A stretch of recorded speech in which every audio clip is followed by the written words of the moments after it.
let's think about just your website at this moment in time and ask a fundamental question. Who's it aimed at? Too many websites they're a little bit fuzzy in that, to some extent, well, we want it to be for clients. Oh, we want it to be for candidates. But you make up your mind, be one thing and focus on that. And then even you ask the question, okay, say you want to be a candidate-orientated portal. Well, great. But is it for new candidates, people that have not registered before? Or is it for people that have registered that want to come back to you again? Now, if it is that, if that's the latter is the case, well, what's going to encourage them to come back again? Is it just new jobs, or can you engage them in other ways? And how are you going to attract them to come back again? Similarly with clients, if the client aspect of your website, are you going to use it as marketing to sell yourself as a wonderful agency to existing to new customers? Or is it a case where there's going to be something there that's going to attract your existing clients to come back to your site? We're going to talk about one of our projects, which is Portal, later on, and just show you, how you can, particularly with the integration stuff, create content there that you want people to come back to, and they will want to come back to. Some of the other stuff, just a general thing is how and where can you engage with your marketplace. Don't think of your web presence as your website. Think of your web presence as everything that happens concerning you on the internet. And where are you? And where are you not? A few years ago, I used to have the attitude that I'm too old for this Facebook thing. I'm too old for this social media. I can avoid it.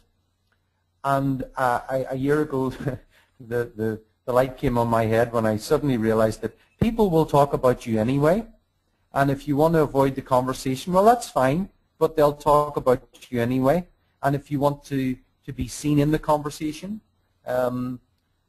if you want to control the conversation, you've got to engage with it. And probably the worst thing you can do at this moment in time is have nobody talking about you. It's good to have people talking about you, even if they're saying negative things, because if they say negative things, it gives you an opportunity to engage with that and say, well, hold on, I know we weren't able to find you a job, but we did this, this, and this for you, and we've still got you, and we're still looking for you, and so it's, if you're out there and aware of what's going on in the marketplace, you can engage with that and gain the confidence and professional credibility that everybody wants to have. And then the final question really is, about value. We ran a couple of weeks ago our Business Growth Challenge, and actually last week we ran it again privately. One of our clients wanted us to do a Business Growth Challenge just for them, and that was a company with only a few consultants. And within a week, they developed something like 70+ leads, simply because we asked them to. We asked them to. We want you to try and get more value out of every conversation you have. Whenever you're talking to somebody, ask them for a lead for a new business or a new candidate. Within a week, because we asked them, they got another 70 leads, and they're currently following up on it. They must be able to make placements out of that. Ask exactly the same question as your website. Everybody who visits your website, every visitor, what can you get out of them before they leave?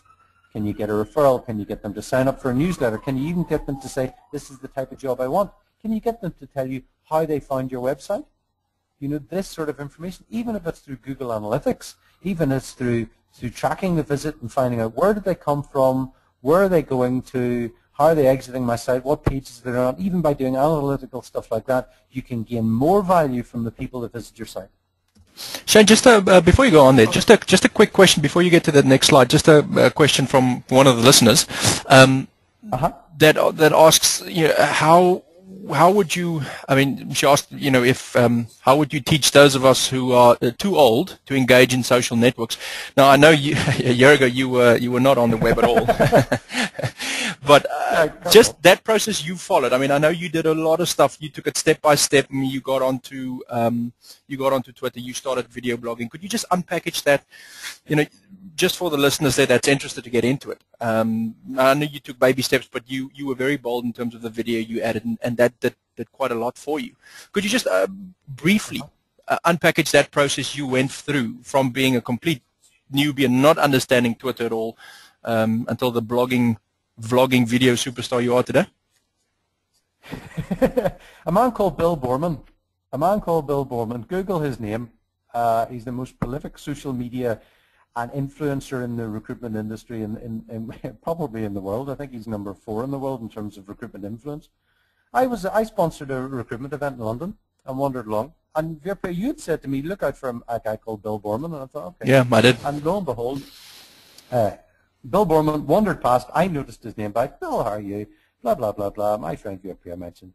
And he started talking, and he was really excited. He said, Shane, I'm into social media. I've got something like I'm running 3 or 4 LinkedIn groups. I'm in 50 LinkedIn groups. I'm blogging. I'm putting stuff out there. I'm doing a radio program on the internet. I'm talking in America. I'm a regular guest on some of the American recruitment radio shows. I was blown away by this. I said, well, this is absolutely fantastic. How long have you been doing this for? He's being asked to speak at international events on social media. He's being seen internationally at that stage as a world expert in social media. I said, how long have you been involved in this? He said, 3 months. He became a world expert in 3 months. And that blew me away. The man has so much reach. It was just extraordinary because of the fact he diligently set out to build networks through Twitter and through LinkedIn and through Facebook and the social media channels. Now, for the person who mentioned they were too old, I have a few grey hairs myself, and I'm no spring chicken. The largest growth group on Facebook is the 65 to 65-year-olds at this moment in time. Social media is not age dependent.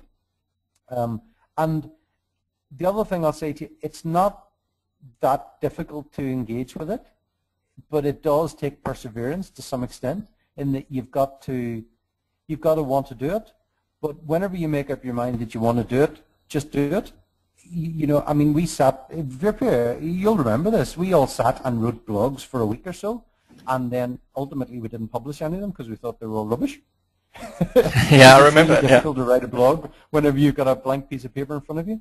And then after talking to Bill, I said, I can't write to save myself. So I held up an iPhone and talked into an iPhone for less than a minute and put that up instead.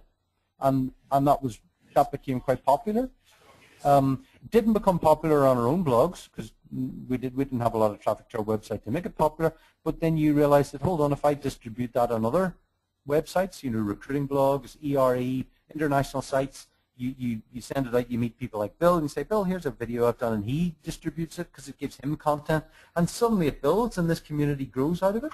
And then what we did with the South African recruiters group, you know, we started that a couple of months ago. We have over 700 members of it now, and we've got active discussions. We've had a meetup in Cape Town. We've had webinars. We've had radio shows. We've created content with it, and we're driving it. It's a benefit to us because we're being seen to be part of that. But ultimately, people don't follow us because of us. They follow us because of, you know, what we say. And, you know, if we don't say anything interesting, they're not going to engage with it. Yeah, exactly. Does that answer the question? Yeah, it does to some extent, and I think a lot of people, they are worried about the time it takes to engage in these networks and spend time. I mean, there's so many of them where you can put stuff on and you can get involved, but I think it has become part of our day. I mean, I set aside time to engage with the LinkedIn community, to engage with people on Twitter, and it is very useful. It does add value to what it is we do. And I think it's either a thing where it's all in or it's nothing at all when it comes to these kind of things, because you know, nothing looks worse than a Twitter account that hasn't been updated in a while, or a LinkedIn profile with no information on it. So for me, I mean, it might be different for other people, but for me, it's part of what we do, and it's either everything in or not at all. Yeah, absolutely. Now, it's not, you know, there are grades to this as well. I mean, but the other thing you've got to bear in mind is, you know, you're already there. You know, people already talk about you anyway. You already have a profile, and you're already known, and it's about just building on that, extending it a bit. Yeah. And as soon as you do it a little bit, then you'll do it more. Yeah. You don't have to do it all in one go. But, you know, all I can say to encourage people is that, you know, do one thing and just try it. Just jump in and try it. And it may not work for you, and that's fine. Do something else, because there are some things that that you'll get really good at. I still haven't got. I mean, I'm not a great Twitterer, as you know, Pierre, whereas you do that incessantly. Yeah, I mean, there's things that you can. I mean, there's things you can do. There's things to help you along. I mean, you don't have to be in it 24/7. There's things you can schedule, auto tweets. You can put in 5 or 10 or 15 tweets and schedule them, every 2-hour intervals or 3-hour intervals to deliver those things. And also, if you're, in recruitment and you want people to consistently see, your updates through Twitter, if it's your jobs. I mean, you can set up RSS feeds that just pulls your jobs you stick on your website and just pull that out and puts it in your Twitter feed consistently. I mean, so there's things you can do to help it along. You don't have to spend, all day and every day tweeting along and retweeting people and seeing what they do. But there's things you can automate. I wouldn't automate the whole thing because then you take the social out of the social media aspect. Yeah, but there's tools that I use to help it along. I mean, if there's certain things about the LinkedIn group or about intelligent software that I want people to know on my Twitter stream, I would automate that, especially for the American and the Australians that I'm friends with on there, that I'm not awake when they are on Twitter. So just to keep, my profile in their stream, and that's, I automate things for when they wake up and when they might go to bed, and then when someone else wakes up again. So some of the stuff that I do just to keep the thing flowing,